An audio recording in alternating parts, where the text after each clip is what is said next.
Dear Susie, here's my plan. Dear Sam, my answer is yes. Dear Susie, 1. Dear Sam, where? Dear Susie, walk 400 yards due north from your house to the dirt path which has not got any name on it.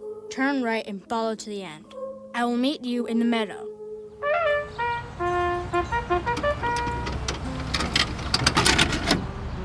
Hey guys, thank you so much for clicking on this video and welcome to the first ever episode of What to Watch This Weekend. I'm going to try to do this as often as I possibly can, but ideally this would be a weekly series where at the end of each week I upload a video giving you guys a recommendation of a film to check out over the weekend. Basically, it's just going to be a movie recommendation type video where I give you a little video essay explaining why I like the movie and why you should check it out. Today's episode is featuring one of my favorite films by one of my favorite directors, and that is Moonrise Kingdom by Wes Anderson. This movie is as quirky and charming as it is sentimental and funny. The adults act like children and the children act like adults, and it creates for this really interesting contrast while telling a story and dealing with characters that are in some way relatable on pretty much every single level. Moonrise Kingdom is about two 12-year-old kids who love each other so much that they want to run away from their homes, respective families, and guardians in order to be together and live a life away from everything. There is a massive storm on the way for this coastal town, and these two outsiders are up against a very large search party trying to find them,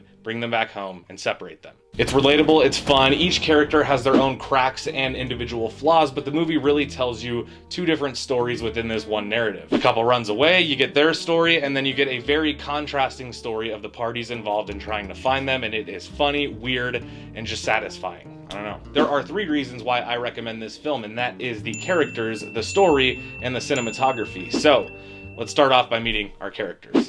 Were you followed? This is Sam. Sam is a khaki scout and the protagonist of this story. What kind of bird are you?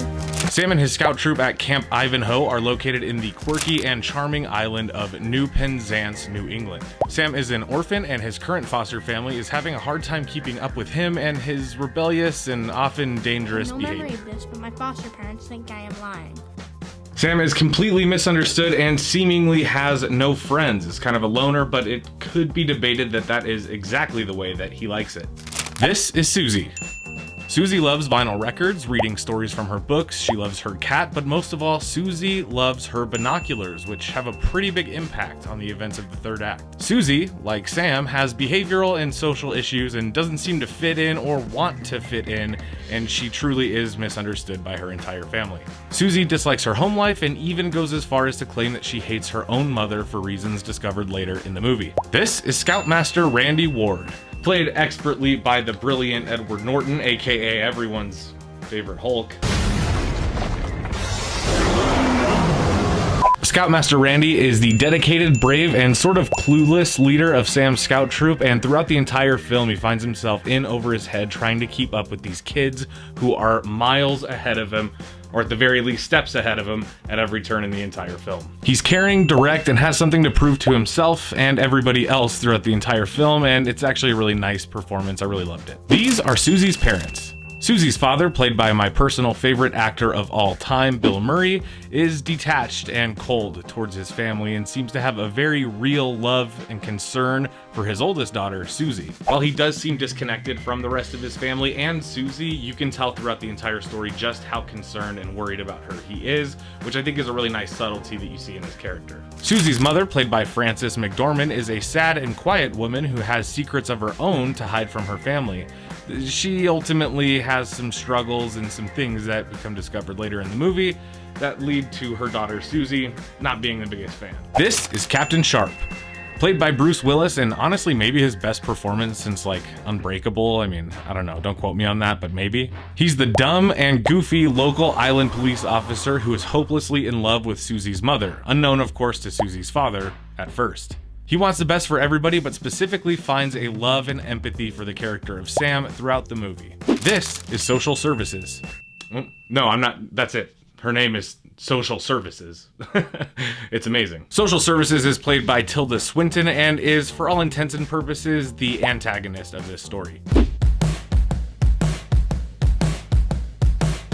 Sam meets Susie at a local play that Susie is starring in, and they become pen pals. Sam and Susie exchange personal letters to each other over the course of a kind of ambiguous period of time, but the subjects of their letters range from things like personal struggles to fit in, their issues with their parents, advice for each other on how to feel better, and most importantly, a plan to run away from their parents and their scout troop forever. There's a massive storm on the horizon when Sam runs away from his khaki scout troop and Susie runs away from home, and the couple meet in a very Wes Anderson way.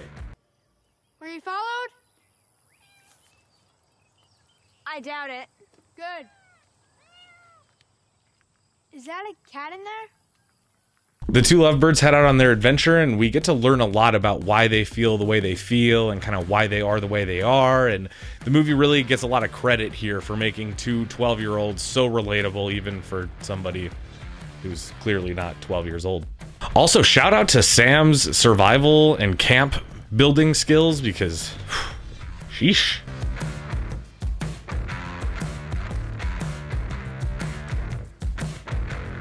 The two kids fall deeper and deeper in love as they follow through on this kind of us against the world scenario. All the while, Sam's scout troop, along with Scoutmaster Randy and Susie's parents and Captain Sharp, are all on a mission to find the two runaways and, of course, bring them home. Some of them have more questionable or flexible methods, I guess. Do not cross this stick.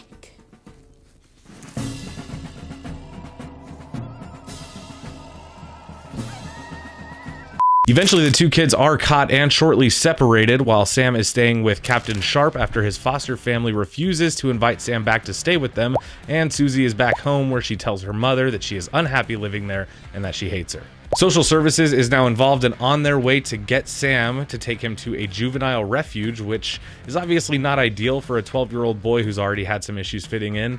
Sam's scout troop realizes that they respect Sam and devise a rescue mission to get Sam and Susie back on the run, and through some serious Ocean's 11 type shit, they pull it off and get them to a nearby campsite separate from the island that they were on. While the couple have shelter and a safe place to hide, it is fleeting as the storm is finally rolling in and the rain and the wind take out the camp, forcing Sam, Susie, and the troop to escape. Sam and Susie are caught again, and this time the storm has brought most of the town into a chapel for shelter, including Scoutmaster Ward, Susie's parents, Captain Sharp, and Social Services. Sam and Susie decide that they would rather risk their lives for their love than surrender themselves back to the life that they wanted so desperately to run away from. But before this film can take a Sofia Coppola, the Virgin Suicides type turn, Bruce Willis actually steps in and offers to adopt Sam, which would keep the two kids close to each other in proximity and allow for them to continue their romance. I'm told that he's just been struck by lightning. It's true.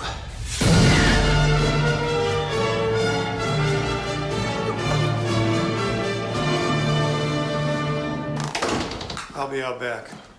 I'm going to find a tree to chop down. What a great story, and what a relatable one, you know? If you've ever run away from your khaki scout troop to dance in your underwear on the beach. As well, something I love and that is to be loved within this movie is, of course, the cinematography, the style, the Wes Anderson-ness. You get, of course, that signature Wes Anderson framing with perfect symmetry, straight lines, and just incredible depth and fast zooms and just, I don't know, whatever kind of vintage lens Wes Anderson used specifically to film this movie, it really worked for me. The aesthetic of it was so good. As well, we all know and love Wes Anderson's use of color, the pop of the reds against the yellows. In this movie, it was kind of yellow, green, and red were the big ones, and it was so beautiful. It just kind of gives you this sense of where they're at. It makes the island feel so warm and kind of inviting. I don't know. I loved it. And of course, the camera work, as in the work behind the camera, as in the way that the camera was moving, the pans, the zooms, the focus pulling, everything in this movie invites you in to the movie. It matches really good with the soundtrack. The story is not only incredibly written, but the dialogue within the story is so good. There's so many quotables. This is kind of one of those ones where if you're taking acting classes, you pick a monologue from this movie and it'll really force you into something unusual. and I think it could be really helpful. So for my aspiring actors out there, you know, check it out for that. Well guys, thank you so much again for clicking on this video. I really hope you guys enjoyed the production. I had so much fun making it, and I highly recommend that you check out Moonrise Kingdom by Wes Anderson. If you got nothing else to watch this weekend, I promise you, you will not be disappointed. And you can find this movie streaming in, I believe, 2 places right now. Anyway, make sure you guys like the video if you did like it. And since this is a new channel, I would really appreciate if you subscribe and ring the bell. I would love to get some more traction on this channel, all the while just allowing me to make more videos and talk about more movies. Make sure you check back next week, hopefully, for another episode of What to Watch This Weekend. My name is Kier. Thank you so much for watching this video. I'll catch you guys later. Peace.